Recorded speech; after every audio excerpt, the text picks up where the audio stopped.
हाय दोस्तों, मेरा नाम है आकाश और आज हम बात करने वाले हैं top 3 large cap mutual fund के बारे में, जिसके बारे में कभी ना कभी आप सबको तो आशंका होता होगा कि best large cap mutual fund कौन सा है करके। तो चलिए आज हम इस चीजों को जो डीप रिसर्च करके रखी थी हमारी टीम उसको आपको बताने का कोशिश कर। अगर इससे पहले आप हमारे इस चैनल में नए तो कृपया करके लाइक, सब्सक्राइब एंड शेयर कर ले। लार्ज कैप म्यूचुअल फंड में जाने से पहले हम एक बार लार्ज कैप कंपनीज के बारे में बात कर लेते हैं। लार्ज कैप कंपनीज ऐसी कंपनीज रहती है जिनका मार्केट कैप जो है लाखों करोड़ों रुपए में होता है, जैसे कि एचडीएफसी बैंक, आईसीआईसीआई बैंक और टीसीएस, रिलायंस, इंफोसिस, विप्रो, ऐसी कई सारी कंपनी जो कि देश की सबसे बड़ी कंपनी, ये सारे के सारे आ जाते हैं लार्ज कैप में। और ये लार्ज कैप कंपनी में जो रिस्क है वो कम रहता है अगर इसकी तुलना हम करें स्मॉल कैप से और मिड कैप से। और यहाँ पर अगर आपका पैसा लार्ज कैप म्यूचुअल फंड में लगा रहता है और ज्यादा पैसा लगा रहता है तो आपको यहाँ पर ज्यादा अच्छे से नींद आती है एज कम्पेयर टू स्मॉल और मिड कैप। और ये जो लार्ज कैप कंपनी की अगर हम बात कर ले तो ये ज्यादातर निफ्टी 50 और सेंसेक्स में इंक्लूड होती हैं। और ये देश की बड़ी कंपनी रहती है तो इनका टैक्स कलेक्शन और इनसे जो जॉब आता है इसको भी सरकार बहुत पैनी निगाहों से देखती है। और अगर इसको दिक्कत आ जाता है तो सरकार को भी दिक्कत आ जाता है, इसलिए ये सारी कंपनी जो है ज्यादातर फेल नहीं होती। यहाँ पर हम टॉप 3 लार्ज कैप फंड की बात करें तो यहाँ पर सबसे पहला आ जाता है आईसीआईसीआई का प्रूडेंशियल लार्ज कैप फंड, जो कि एक प्रकार से आईसीआई का ब्लू चिप फंड भी जिसे कहा जाता है। अगर हम इसके 10 साल के रिटर्न की बात करें तो ये आ जाता है 15%, और 5 साल की रिटर्न की बात करें तो ये हो जाता है 23.74%, और 3 साल की अगर हम बात कर ले तो ये हो जाता है 22.38%। इस फंड को जो है लॉन्च किया गया था 2008 में। अगर हाल फिलहाल में बात करें तो इसका जो एसेट अंडर मैनेजमेंट है वो है 69,000 करोड़ के आसपास, जो कि एक प्रकार से अच्छा खासा अमाउंट हो जाता है, लेकिन उतना भी नहीं कि इसको परफॉर्मेंस में दिक्कत आ जाए, क्योंकि लार्ज कैप कैटेगरी में इससे ज्यादा अगर पैसा रहता है तो वहां पर परफॉर्मेंस जो है थोड़ी कम हो जाती है। यहाँ पर एनएवी की बात करें तो इसका एनएवी लगभग 122 रुपए के आसपास। यहाँ पर हम फंड मैनेजर की बात करें तो मिस्टर आशीष जो इसे मैनेज कर रहे हैं, जिनके पास लगभग 29 सालों का एक्सपीरियंस है, लेकिन वो इस फंड को जो है 2018 से मैनेज करने का काम कर रहे हैं। अगर हम रेशियो की बात करें तो अल्फा जो है 3.85 का, जो कि एक प्रकार से अच्छा है। बीटा जो है 0.88 का, यानी कि मार्केट से थोड़ा कम रिस्क की बता रहा है। शार्प रेशियो जो है 92 है और शॉर्टिंग रेशियो जो है 1.05 का है। स्टैंडर्ड डेविएशन ये बताता है कि कितना ज्यादा जो है फंड फ्लक्चुएट करता है, यहाँ पर कि वो जो है 12.5% है। यहाँ पर अगर हम पोर्टफोलियो टर्नओवर की बात करें तो वो हो जा रहा है 0.16 टाइम्स का, जो कि एक प्रकार से अच्छा, और ये बता रहे कि फ्रीक्वेंट यहाँ पर चेंजेस नहीं किया जाता। यहाँ पर अगर हम कैश एलोकेशन की बात करें तो 6.5% कैश एलोकेटेड है, तो ये एक प्रकार से ज्यादा यहाँ पर कैश एलोकेशन है। फंड मैनेजर की स्ट्रेटेजी को बता रहे कि वो फंड मैनेजर जो है अभी कंजर्वेटिव प्ले कर रहे हैं। फिर यहाँ पर इक्विटी की बात करें तो इस फंड का 92.7% जो है इक्विटी में इन्वेस्टेड है और 0.9% के आसपास जो है डेप्थ में इन्वेस्टेड है। अगर हम मेजर पोर्टफोलियो एलोकेशन की बात करें तो यहाँ पर 32.5% जो है मेजर कंपनियों में एलोकेटेड है, जो कि बैंकिंग सेक्टर से बिलोंग करती है। उसके बाद 13.6% यहाँ पर एनर्जी सेक्टर, ज्यादातर ये पैसा रिलायंस में इन्वेस्ट है। अगर टेक्नोलॉजी की बात करें तो यहाँ पर 11.6% है, जो कि एक प्रकार से ये सेक्टर वाइज एलोकेशन को बता। तो जैसे कि आप लोग देख पा रहे होंगे यहाँ पर इस फंड में जो है बैंकिंग सेक्टर का बहुत ज्यादा हैवी एलोकेशन है। यहाँ पर ज्यादातर जैसे कि आप पोर्टफोलियो में देख पा रहे होंगे आईसीआईसीआई बैंक, एचडीएफसी बैंक और कई सारे जो बैंक के शेयर है वो बहुत ज्यादा मात्रा में खरीदे गए। पी रेशियो की बात करें तो 22.88 है, जो कि एक प्रकार से अच्छा ही ये बताने की कोशिश कर रहा है, क्योंकि मार्केट इससे जो है थोड़ा ज्यादा महंगा है। तो चलिए अब हम बात कर लेते हैं इस कैटेगरी में आने वाले सेकंड फंड की, जो कि है Nippon India asset management company से। यह है निप्पॉन इंडिया कंपनी का लार्ज कैप फंड। यहाँ पर इस फंड की बात करें तो इसका ऑब्जेक्टिव है कि भारत की जो 100 सबसे बड़ी कंपनी है वहां पर इस फंड को इन्वेस्ट करके जो है फंड मैनेजर रिटर्न बना के दे। यहाँ पर अगर हम रिटर्न की बात करें 10 साल में जो है 15.7% का रिटर्न है, 5 साल में जो है 26.77% का रिटर्न, और 3 साल में जो है 24.41% का रिटर्न है। इस फंड को भी 2007 में चालू किया था, जो कि आईसीआईसी से 1 साल पहले।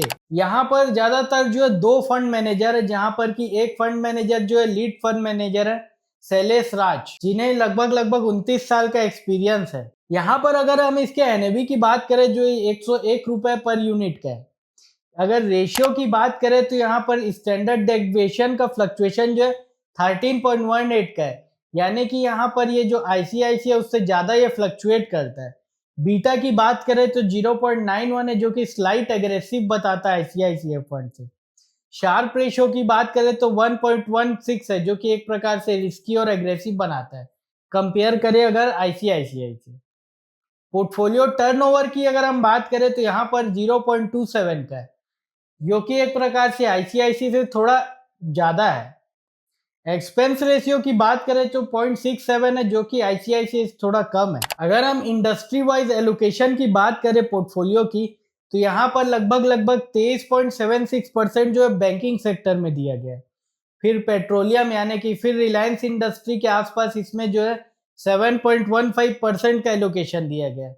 सॉफ्टवेयर और फाइनेंस की बात करें तो 6 और 5% दिया गया है। यहाँ पर भी इस लार्ज कैप फंड के पोर्टफोलियो की अगर हम बात करें तो यहाँ पर बैंकिंग सेक्टर में बड़ा शेयर जो आईसीआईसीआई, एचडीएफसी, एक्सिस लिया गया है। ऑटो सेक्टर में महिंद्रा एंड महिंद्रा और मारुति लिया गया है, और सीमेंट में अल्ट्राटेक लिया है, जैसे कि आप लोग देख पा रहे होंगे। और यहाँ पर इस फंड में लगभग 100 रुपए में 98 रुपए जो है शेयरों में लगा गया है, और 2% जो है ऐसा कैश रिजर्व रखा गया है, जो कि पिछले फंड से कम है। यहाँ पर आखिर में हम बात कर लेते हैं तीसरे फंड की। ये एक प्रकार से कैनरा रोबिको लार्ज कैप फंड है, जो कि कैनरा रोबिको एसेट मैनेजमेंट कंपनी से आता है। यहाँ पर अगर हम रिटर्न की बात करें तो 10 साल में 15% का रिटर्न, 5 साल में जो 21.2% का रिटर्न, और 3 साल में लगभग 20.37 का रिटर्न है, जो कि एक प्रकार से अच्छा रिटर्न है। यहाँ पर इस फंड की शुरुआत जो है 2010 में हुई थी।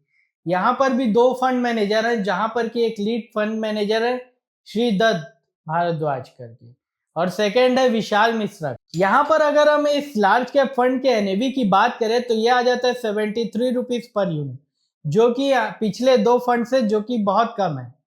स्टैंडर्ड डेविएशन की बात करें तो यहाँ पर 12.6 का है, जो कि पिछले फंड से थोड़ा ठीक है। यहाँ पर बीटा की बात करें तो 9.3 के आसपास है, 0. और पोर्टफोलियो टर्नओवर की बात करें तो 0.22 है। शार्प रेशियो की बात करें तो 0.89, और आर स्क्वायर की बात करें तो 0.98% है। इंडस्ट्री वाइज एलोकेशन की बात करें तो यहाँ पर भी बैंकिंग सेक्टर में जो है 34.4% का पैसा जो है इन्वेस्ट कर दिया गया है, जो कि निपॉन से ज्यादा है। और टेक्नोलॉजी में 15% निवेश किया गया है, और कंज्यूमर डिस्क्रिशनरी में 11.9%, जो कि लगभग 12% के आसपास। पोर्टफोलियो की बात करें तो यहाँ पर भी सेम चीजें की गई हैं।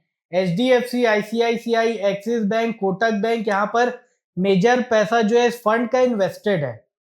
उसके बाद टीसीएस और इन्फोसिस में इसका ज्यादातर पैसा इन्वेस्टेड है। यहाँ पर ये आईसीआईसीआई लार्ज कैप फंड के और निपॉन लार्ज कैप फंड के बाद तीसरा ऐसा फंड है जो कि बहुत ज्यादा कंसिस्टेंसी शो कर रहा है टाइम टू टाइम। तो चलिए अब हम इसे कंपेयर करने की बात करते हैं। तो जैसा कि आप लोग देख पा रहे होंगे, यहाँ पर ग्रो के टर्मिनल में हम जो है 3 म्यूचुअल फंड को चूज कर लिए, जहां पर कि ICICI prudential large cap fund, Nippon India large cap fund और कैनरा रोबिको जो है लार्ज कैप फंड है। यहाँ पर जैसे कि आप लोग देख पा रहे होंगे 3 अलग अलग कलर के जो है प्राइस दिख रहे हैं, जो कि एक प्रकार से निफ्टी के टाइप से बिहेव कर रहे हैं, और ये जो है लार्ज कैप कंपनी के रिटर्न को बताने की कोशिश कर रहे हैं।